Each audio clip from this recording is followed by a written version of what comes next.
warahmatullahi wabarakatuh. Kembali lagi dengan saya Restika di channel Restika Berbagi.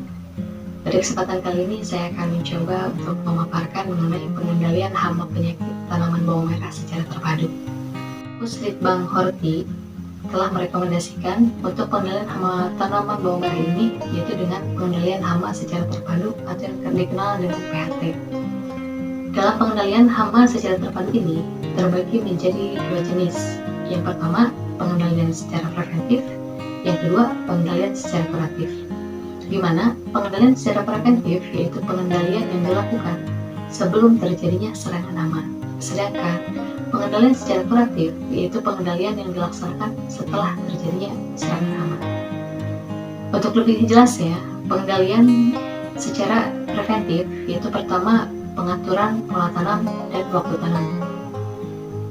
Kita sebagai petani seharusnya bisa merencanakan dulu di awal bagaimana sih pola yang akan kita gunakan dan kapan waktu yang akan kita laksanakan.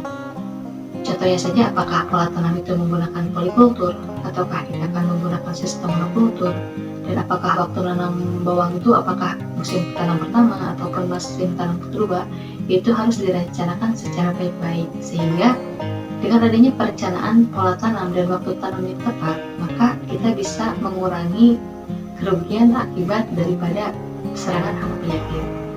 Dan yang kedua yaitu pengaturan sistem tanam.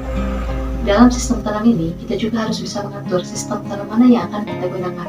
Apakah itu sistem tupang sari seperti yang sekarang sering dilakukan, sepertinya antara bawang merah dengan cabai merah supaya bisa menghasilkan keuntungan yang lebih, ataukah mungkin tumpang gilir, hari ini tanam padi, besoknya tanam bawang, besoknya lagi bisa tanam berikutnya tanam cabai, ataukah mungkin ada dengan sistem tanaman penghadang, kita tetap melakukan tanam bawang dengan ada tanaman yang menghadang supaya tidak terjadi serangan hama.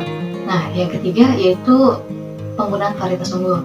Untuk budidaya bawang merah, pemerintah telah melakukan berbagai inovasi untuk bisa mengatasi berbagai permasalahan dan problem, dan khususnya dalam budidaya bawang merah. Apakah itu untuk varietas yang bisa meningkatkan produktivitas yang bagus, atau mungkin ada varietas yang tahan terhadap penyakit seperti Violeta 2 yang tahan terhadap cecak ungu, ataupun mungkin juga ada yang bisa di musim pancaroba varietasnya, contoh varietas Trisula, ataupun mungkin juga pemerintah telah mengembangkan varietas-varietas yang disukai oleh pasar, seperti mungkin kalau di tempat saya yang varietas yang disukai itu adalah varietas Sukumoro. Yang keempat, pengolahan tanah yang benar. Nah, di sini sebagai petani kita harus bisa melaksanakan sistem pengolahan tanah yang benar, mulai dari persiapan lahan, pembuatan bedengan, dan pemberian pupuk organik. Dalam persiapan lahan kita harus benar-benar membersihkan gulma di lahan tersebut, mulai dari membalikan tanah, membenamkan gulma ke dalam tanah. Setelah itu kita juga harus mengecek berapa pH-nya, karena bagaimanapun juga pH yang tidak normal atau terlalu asam ataupun terlalu basah itu sangat tidak baik untuk pertumbuhan bawang merah tersebut. Ataupun mungkin dalam bedengan berapa tingginya, lebarnya berapa, itu juga sangat berpengaruh. Begitupun juga dengan pemberian pupuk. Kalau bisa pemupukan itu harus dilakukan secara berimbang, yaitu tepat jumlah, tepat waktu, dan tepat cara. Dan yang selanjutnya itu pemanfaatan musuh alami.